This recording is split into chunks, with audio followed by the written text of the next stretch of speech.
Film की शुरुआत यिन नाम की एक लेडी योद्धा से होती है जो ताई कबीले से आती है।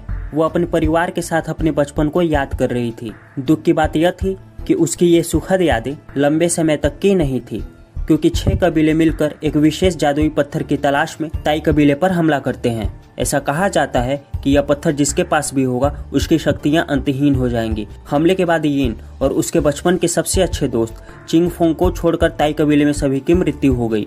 चिंगफोंग ताई सरदार का बेटा है जो कबीले का अंतिम वंशज है। फिर यिन ने एक बांसुरी बजाई जिसे चुंग ने उसे बचपन में दिया था, जिससे चुंग को उस हमले की याद आ गई और उसे घबराते हुए देखकर यिन ने भागकर उसे शांत करने की कोशिश की। दरअसल वो दोनों एक कबीले के लीडर का वेट कर रहे थे। उनका मानना था कि कबीले का यह सरदार ताई कबीले के उस हमले के पीछे मास्टरमाइंडों में से एक था।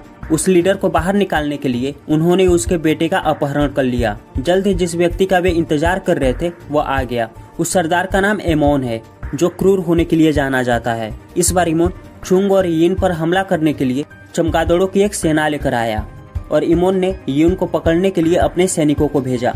तब वे एक पुराने मंदिर में भाग गए। यह मंदिर ताई कबीले का एक पुराना खंडहर था जो पूरी तरह से बर्बाद हो चुका है। उस समय चुंग और यिन मंदिर के अंदर एमोन को एक ट्रैप में फंसाने के लिए अलग हो गए थे। जब इमोन ने मंदिर में प्रवेश किया तो उन्होंने एमोन पर कई बार हमला करके अपने सभी जाल बिछा दिए। चुंगफोन ने कहा कि उसने कभी भी एमोन के बच्चे का अपहरण नहीं किया, उसने उसे धोखा देने के लिए केवल एक गुड़िया का इस्तेमाल किया। यह सुनकर इमोन और भी क्रोधित हो गया। फिर उसने पूछा कि चुंग वास्तव में कौन है और उसने यह सब क्यों किया। चुंग ने बताया कि वह ताई कबीले का आखिरी जीवित सदस्य है जो उस हमले में बच गया था। अपने माता पिता का बदला लेने के लिए उसने एक महान योद्धा बनने के लिए कड़ी मेहनत की। उस हमले में चुंग की माँ की मृत्यु हो गई थी जो उस समय प्रेग्नेंट थी। इमोन ने 18 साल पहले हुए हमले के लिए तुरंत माफी मांगते हुए कहा कि उसने ऐसा कभी नहीं चाहा था, लेकिन इससे पहले कि वह चुंग को समझा पाता अचानक एक लेडी योद्धा आ गई और उस पर हमला करने लगी। इस लड़की का नाम सिंचेन था जो एमोन की बेटी थी। वो बहुत काबिल योद्धा थी और उसने कुंगफू की सारी विद्याएं सीख रखी थी। उसे रक्त तलवारबाज के नाम से जाना जाता था। वो अपने पिता को बचाने और चुंग को हराने आई थी और चुंग उसके बारे में सब कुछ जानते हुए भी उसे चैलेंज किया। चुंग भी एक अच्छा योद्धा था, लेकिन सिंचेन अपने साथ सेना लेकर आई थी और वे येन को पकड़ने में कामयाब रहे। इधर सिंचेन का सेनापति भी चुंग के पीछे पड़ गया। तब मौका देकर येन उनके चंगुल से भाग गई कि तभी अजीब से एक जमीनी क्रिएचर ने एमोन की सेना पर हमला कर दिया, जिससे हर कोई घबरा गया और बहुत सतर्क हो गया। तब चुंग ने येन से कहा कि वह हिले नहीं, क्योंकि वह क्रिएचर कदमों की आहट महसूस करके हमला करता है। तब इस बीच सिंचेन और उसके सैनिकों ने उस क्रिएचर से लड़ने का फैसला किया और जब सिंचेन और उसका सेनापति जैंग क्रिएचर से लड़ने में व्यस्त थे तब चुंग ने यून को भागने और एक सुरक्षित स्थान खोजने के लिए कहा। वे ताई मंदिर को अच्छी तरह से जानते थे, इसलिए उन्हें जल्दी से एक छिपने की जगह मिल गई। वे एक गुफा में घुस गए और कुछ देर वहां आराम किया और चीजें शांत होने का इंतजार कर रहे थे। यून उस अजीब से क्रिएचर को देखकर हैरान थी। चुंग ने उसे बताया कि जब वो छोटा था तब उसके पिता ने उसे बताया था कि यह मंदिर उस जादुई पत्थर को बचाने के लिए बनाया गया था जो दूसरे कबीले के सरदारों को यह जादुई पत्थर चाहिए था। कहा जाता है कि इस पत्थर की रक्षा विशाल क्रिएचर्स और मॉन्स्टर्स द्वारा की जाती है। जो कोई भी इस जादुई पत्थर को पाना चाहता था उसे इन मॉन्स्टर्स को हराना पड़ता था, लेकिन कोई भी ऐसा करने में कामयाब नहीं हुआ। जो भी उस रहस्यमयी गुफा में गया वह फिर कभी बाहर नहीं आया। कहानी सुनाने के बाद उसे अचानक एक अजीब शोर सुनाई दी और एक आदमी ने गुफा में प्रवेश किया। तब उसे लगा कि यह आदमी एमोन का कोई जासूस है, पर यह आदमी तो चुंग का चाचा चियाओ निकला, क्योंकि चुंग को लगा था कि उसके चाचा के 15 साल पहले हुए हमले में मृत्यु हो गई है। वे लोग बातें कर ही रहे थे कि तभी वो अंडरग्राउंड क्रिएचर एक्शन में आ गया और उसी समय सिंचेन और जैंग एमोन को बचाने के लिए मंदिर में दाखिल हुए। तब उन्होंने देखा कि एमोन गंभीर चोटों के चलते एक चट्टान पर पड़ा हुआ था।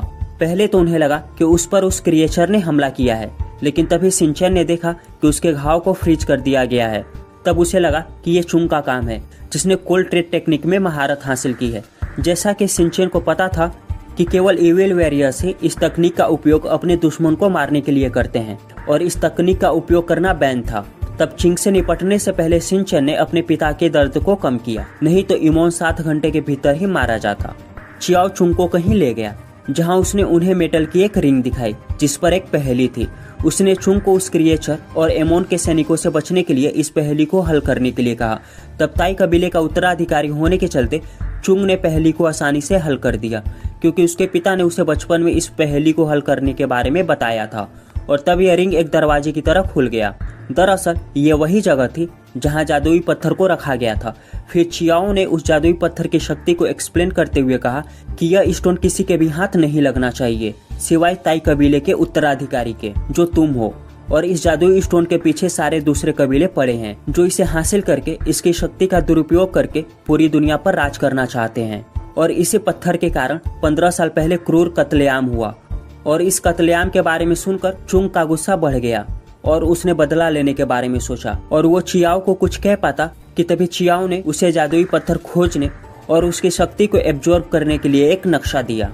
बदला लेने और खोए हुए कबीले के लोगों को पुनर्जीवित करने के उम्मीद में चुंग इस चीज को मान गया। तब चियाओ ने उसे ताई कबीले का नया सरदार घोषित कर दिया। हालांकि यून चियाओ की इस प्लान से एग्री नहीं थी, क्योंकि उनके पूर्वजों ने इस पत्थर को ताई कबीले के किसी आदमी को प्राप्त न करने और ताई पत्थर की हमेशा रक्षा करने के लिए नियम बनाए थे, क्योंकि अगर यह पत्थर किसी के हाथ लग गया तो दुनिया बर्बाद हो जाएगी। इसलिए यून ने चुंग को चियाओ की बात न मानने को कहा। लेकिन चुंग यून की बात को अनसुना करते हुए उस रहस्यमयी गुफा में प्रवेश किया और यून को भी न चाहते हुए उस गुफा में जाना पड़ा ताकि वह चुंग का ख्याल रख सके। वे धीरे धीरे और बेहद सावधानी से आगे बढ़े। चुंग द्वारा नक्शा खोलने के तुरंत बाद चियाओ ने उसे याद दिलाया कि गुफा खतरनाक मॉन्स्टर्स और उनके पूर्वजों द्वारा बनाए गए ट्रैप से भरी हुई है। कि अचानक वहां पर शिनचैन अपने लोगों के साथ आ गई और चुंग पर हमला कर दिया। फिर जेंग और उसके लोगों ने चुंग को घेर लिया और शिनचैन ने चुंग से नक्शा भी ले लिया। साथ ही कहा कि वह उससे जादुई पत्थर तब तक नहीं लेने देगी जब तक वह उसके पिता को ठीक न कर दे, क्योंकि केवल चुंग ही अपनी कोल्ड रेड टेक्निक से एमोन को ठीक कर सकता था। जब वे बहस कर रहे थे कि तभी गुफा का फर्श हिलने लगा और एक विशाल मॉन्स्टर उन सभी पर हमला करता हुआ दिखाई दिया। सौभाग्य से चून और यून भागकर उस मॉन्स्टर के हमले से बचने में कामयाब रहे, लेकिन वहाँ कई और मॉन्स्टर्स थे जो किसी भी समय हमला कर सकते थे। चुंग को पता था कि उसे जादुई पत्थर को जल्दी से ढूंढना होगा। इधर वो मॉन्स्टर शिनचैन पर हमला करके उसे मारने ही वाला था कि तभी चुंग ने अपनी जान को दांव पर लगाते हुए उसे बचा लिया। तब शिन ने चुंग से पूछा कि उसने उसे और जेंग को क्यों बचाया। भले ही चुंग को उसके पिता के प्रति नफरत थी, लेकिन चुंग ने बताया कि वो उसके पिता से बदला लेना चाहता है, उससे नहीं। इस बात को सुनकर शिनचैन और जेंग को थोड़ा अच्छा लगा, लेकिन फिर वो चुंग से गुस्सा थे क्योंकि उसने शिनचैन के फादर को कोमा में डाल दिया था। इससे पहले कि वे अधिक बात कर पाते कि तभी विशाल मॉन्स्टर ने फिर से उन पर हमला किया। तब उस मॉन्स्टर को हराने के बाद चुंग ने शिन से उस नक्शे को ले लिया जो उसके हाथ से गिर गया था। फिर वो आगे बढ़ा, लेकिन तभी वांग नाम के एक अजीब से योद्धा ने उस पर हमला कर दिया। उसे भी नक्शा चाहिए था। अंततः किसी तरह चुंग से नक्शा लेने के बाद वो भाग गया। तब चुंग ने उसका पीछा किया और वो पीछा करते करते एक विशाल मकड़ी के घोंसले तक पहुंच गया। तब वो वांग नक्शा छोड़कर कहीं गायब हो गया कि तभी वहां पर यूं और चियाओ भी आ गए। उस मकड़ी से बचने के लिए चुंग ने फिर से नक्शे का इस्तेमाल किया, लेकिन एक बार फिर से शिन और उसके सैनिकों ने उसे घेर लिया। फिर उनके बीच काफी बहस हुई। तब जेंग चुंग को मारना चाहता था, लेकिन शिन ने उसे रोक दिया। वह जानती थी कि केवल चुंग ही उसके पिता को ठीक कर सकता है और उसे भी जादुई पत्थर की जरूरत है जिसे वो अपने पिता को अमर कर सके। बाद में शिन और चुंग आपस में शांति बनाने के लिए सहमत हो गए जब तक कि उन्हें जादुई पत्थर नहीं मिल जाता। हालांकि आगे जाने के लिए उन्हें उस विशाल मकड़ी को जगाए बिना ही उसके जाल से होते हुए उस पार जाना होगा। ये विशाल मकड़ी इस गुफा के सबसे खतरनाक मॉन्स्टर्स में से एक थी, जिसने उस स्नेल मॉन्स्टर को भी मार डाला था।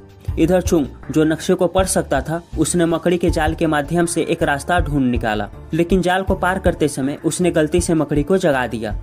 लेकिन नक्शे के हिसाब से वो सही रास्ते पर था, इसलिए मकड़ी ने उसे कुछ नहीं किया और छोड़ दिया। फिर यून की मदद से चुंग ने एक रस्सी से मकड़ी के ऊपर से रास्ता बनाया। फिर चुंग ने सभी को इस रस्सी की मदद से उस पार आने के लिए कहा।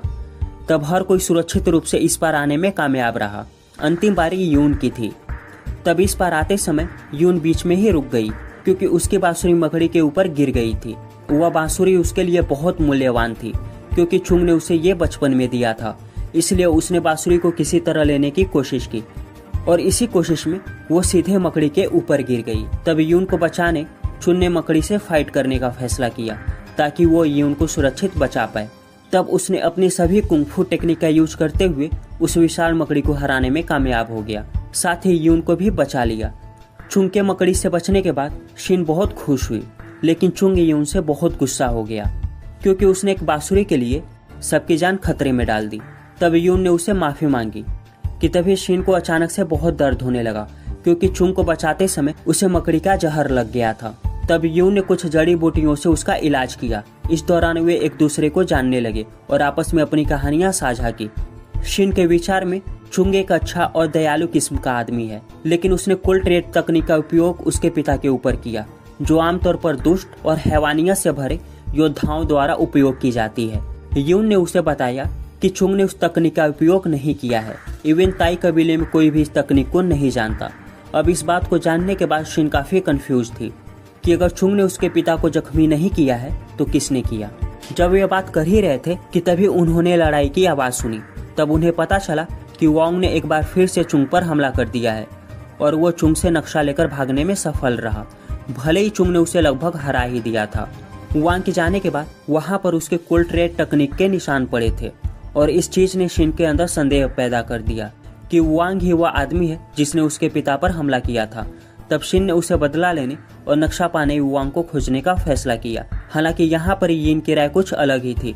उसके मुताबिक कोल्ड ट्रेड तकनीक का यूज करने वाला व्यक्ति वांग नहीं बल्कि चियाओ है, क्योंकि उसके हाथ हमेशा से ही बहुत ठंडे हैं। उसे नहीं लगता कि वांग ने ऐसा किया होगा, क्योंकि उसे एमोन से क्या ही चाहिए होगा। लेकिन चुंग ने यून के आरोपों को इनकार कर दिया। साथ ही उसे नाराज होकर कहा कि वह जादुई पत्थर की खोज में इंटरफेयर न करे और घर चली जाए। इसके बाद चुंग और सभी लोग गुफा के एक बड़ी जगह पर पहुंचे, जहां वांग पहले से उनका वेट कर रहा था। तब वांग ने कहा कि वह 18 साल से गुफा में है, लेकिन उसे कभी भी वह पत्थर नहीं मिला। यह कहने के बाद वह अचानक पागल हो गया और फिर से हिंसक हो गया। तब चुंग और शेन के सभी लोग वांग के व्यवहार को देखकर उन्होंने उसे नजरअंदाज करने का फैसला किया। फिर चुंग ने उससे नक्शा ले लिया और नक्शे के अनुसार पहेली को सुलझाने की कोशिश की। पता चला कि जिस स्थान पर वे खड़े थे वही स्थान जादुई पत्थर का स्थान था, लेकिन बहुत ढूंढने के बाद भी चुंग को वहाँ कुछ नहीं मिला। तब कुछ देर सोचने के बाद उसे एहसास हुआ कि यह स्थान ए और ई के पैरेलल सिंबल में बना है, और तब चुंग ने यह सोचकर सिंबल के बीच में खुदाई शुरू कर दी कि तभी अचानक से उसे जमीन के अंदर एक पत्थर का पहाड़ मिला और तभी वहाँ मून का कलर रेड होने लगा। और फिर कुछ अजीब हुआ। तभी उन्हें एक विशाल गोल पत्थर दिखाई दिया जो उस जादुई पत्थर की रक्षा कर रहा था। फिर उस गोल पत्थर ने सभी पर हमला कर दिया। उसके अंदर से खास किस्म का जहर निकल रहा था, जिसकी मदद से उसने सिन के सारे सैनिकों को मार डाला। वांग और जेन को भी उसका जहर लगा था। इस दौरान चुंग को गेंद के बारे में कुछ अजीब लगा। तब उसने यह पता लगाने के लिए उस बॉल से अकेले फाइट करने का फैसला किया कि असल में गेंद के अंदर क्या है। जब चुंग ने गेंद को लड़ाई में हरा दिया तब वह गेंद फट गई और चुंग यह देखकर हैरान रह गया, क्योंकि वह गेंद असल में मॉन्स्टर चूहों की एक जोड़ी थी। तब चियाओ ने कहा कि वह जादुई पत्थर इसी मादा चूहे के पेट में है जिसने जादुई पत्थर को निगल लिया था। तब चियाओ ने चुंग को उस मादा चूहे के पेट को फाड़कर जादुई पत्थर लाने को कहा। तब चुंग उसे मारने गया तो उसने देखा कि वो मादा चूहा प्रेग्नेंट थी। तब उसे उसकी माँ की याद आई जो प्रेग्नेंट थी और वो भी 15 साल पहले उस हमले में मारी गई। अब ये सोचकर चुंग उस मादा चूहे को मारने में हिचकिचाने लगा और फिर उसने मारने से इनकार कर दिया। दूसरी तरफ हम यून को देखते हैं जो अभी भी गुफा में ही थी और सोच रही थी कि कौन है जिसने कोल्ड ट्रेक तकनीक का इस्तेमाल किया है। तभी उसने एक चट्टान पर चिया की हथेली के निशान देखे जो आइस की तरह ही ठंडे थे। तब यून को एहसास हुआ कि चिया ही वह आदमी है जिसने एमोन को मारा था। साथ ही उसके इरादे बिल्कुल भी नेक नहीं थे। तब यून भागकर चुंग के पास गई और चाओ की असलियत के बारे में एक बार फिर से चुंग को बताया और कहा कि कोल्ड ट्रेक तकनीक का प्रयोग चियाओ ने ही किया है। कि तभी चियाओ ने यून पर वार किया और सभी ये देखकर दंग रह गए। और तब चियाओ ने चुंग और वहाँ मौजूद सभी लोगों पर हमला करना शुरू कर दिया। चियाओ कोल्ड ट्रेड कुंग-फू तकनीक में इतना माहिर था कि उसके आगे कोई भी टिक नहीं पाया और उसने सबको अधमरा कर दिया। फिर चियाओ ने बताया कि उसने कुंग-फू वर्ल्ड का सबसे बड़ा योद्धा बनने और जादुई पत्थर को पोजेस करने के लिए दुष्ट इंटेंशन वाली कोल्ड ट्रेक टेक्निक सीखी और उसका इस्तेमाल किया।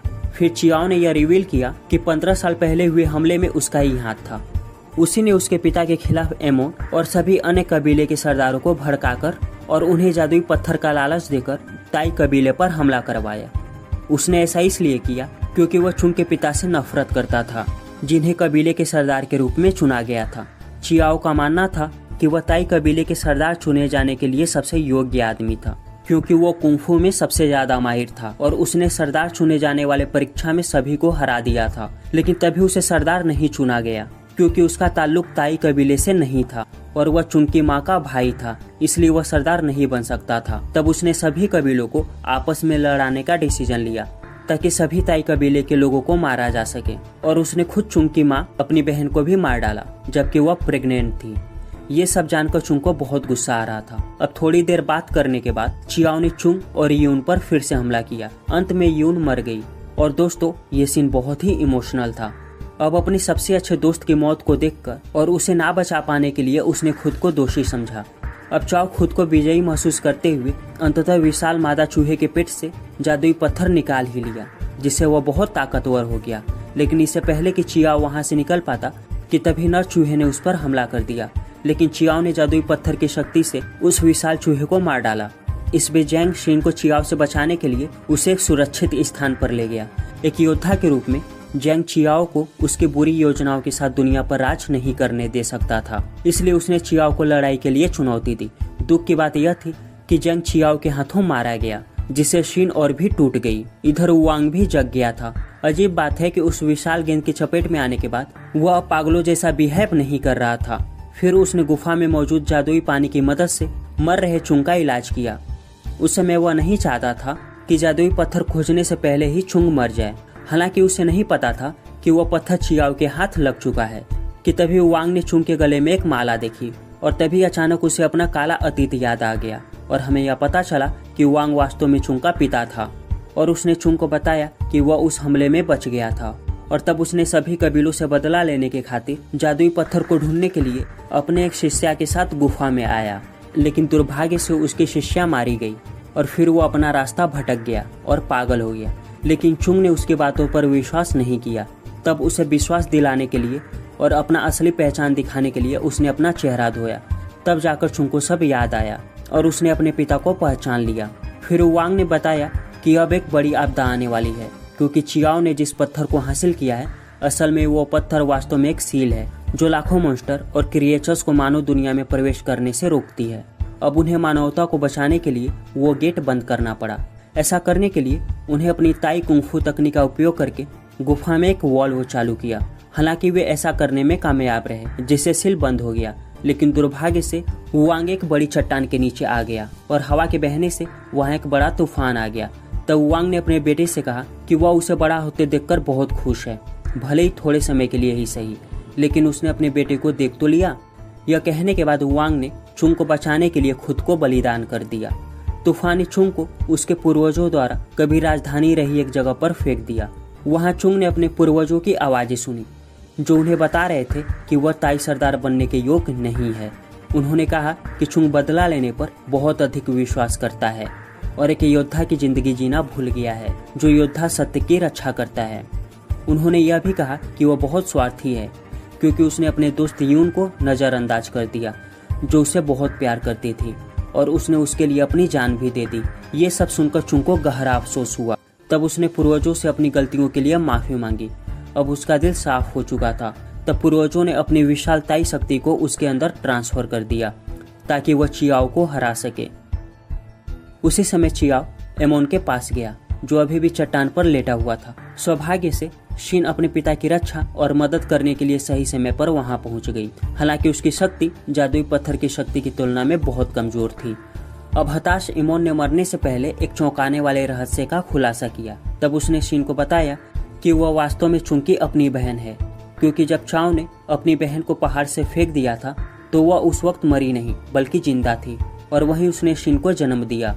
और तभी वहां एमोन पहुंचा और उसने शीन को देखा। वह उस समय उस बच्चे यानी शीन को मरता छोड़ नहीं सकता था, इसलिए उसने शीन को पालने का फैसला किया।